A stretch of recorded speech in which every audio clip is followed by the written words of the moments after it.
Hello guys, another vlog, another video for my makeup tutorial. Okay, first is the foundation. Ilagay sa muka at i-blend hanggang sa magpantay ito sa ating muka. Next would be the concealer. Kung wala kayong concealer, pwede naman yung baby cream. Ilagay nyo lang ito sa mga dark spot nyo, gaya sa under eye, pimple mark, sa nose at iba pa. Yung sa akin, nilalagay ko siya sa mata, sa ilong, sa gilid ng ilong, sa gilid ng bibig at sa noo. Sa brows naman tayo, gumagamit ako ng pencil. So while nagba-brows tayo, ihayaan lang natin yung concealer na mag-absorb sa ating skin. Pagkatapos nating mag-brows, pwede na natin itong i-blend. Sa brows kasi, I use pencil. Parang madali lang kasing i-fill ang aking brows. Pero kayo na lang bahala if saan kayo mas prefer. Sa eyebrow gel ba o yung pencil. Next, pwede mo lang i-blend ang yung concealer. Nakakatulong kasi yung concealer para mawala yung mga dark spots sa ating face. Lalo na sa ating eye bags. At sa mga dark spots. And we're done. Next is powder. Powder helps to avoid the oiliness of our skin. So, ang powder talaga is paka-importante. Lalong-lalo na kung nag-o-oily ang ating skin. See the difference? Beautiful! Char!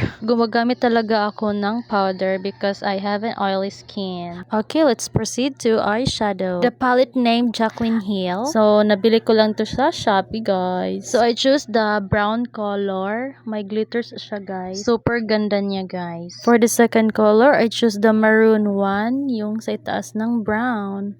Also, it has glitters. Maganda talagang gamitin ang mga eyeshadows na may glitters, guys, kasi nakaka-attract siyang tingnan. Yung may party nga kami, guys, gumamit ako ng may glitters na shadow. Super ganda. Ito yung picture ko. Naka-pajama pa ako dyan. Pajama party kasi yung napili naming theme, guys. 4 colors yung ginamit ko na eyeshadow, guys. Una is yung brown. Pangalawa yung maroon. Pangatlo is yung medyo dark sa maroon na parang magiging red na. Ito yung mga colors na yun, oh. Ang ginamit ko sa part na to ay yung number 4, which is pink with glitters.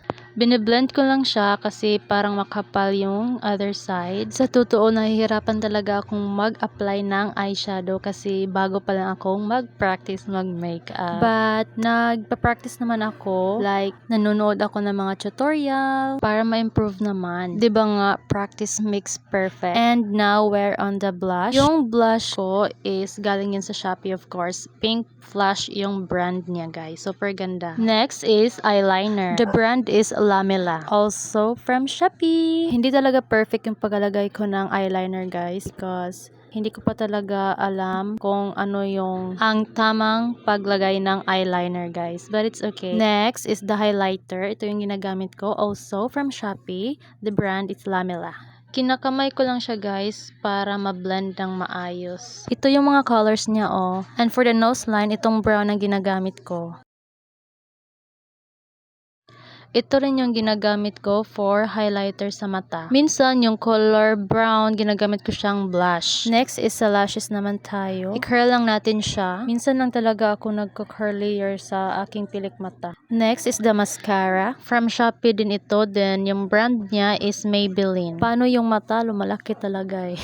Ayan, almost done na tayo sa ating makeup. So, nakalimutan ko palang sabihin sa inyo na bago kayo mag-makeup is maglagay muna kayo ng mga moisturizer o yung skincare nyo para hindi mag-react ang mga face nyo at baka magka-pimples pa kayo. Next is lipstick. Clay blush yung ginagamit ko, guys, with the shade Champagne. Hindi kasi ako mahilig gumamit ng mga lipstick, guys. Yung clay blush lang yung ginagamit ko or yung mga lip tint. Dual purpose pa tong clay blush, guys, kasi pwede siyang pang lips, pwede din siya sa face or sa blush. Next is makeup spray. Huwag niyong kalimutan yung makeup spray. And we're done. Look at the result, guys. Super ganda and super fresh.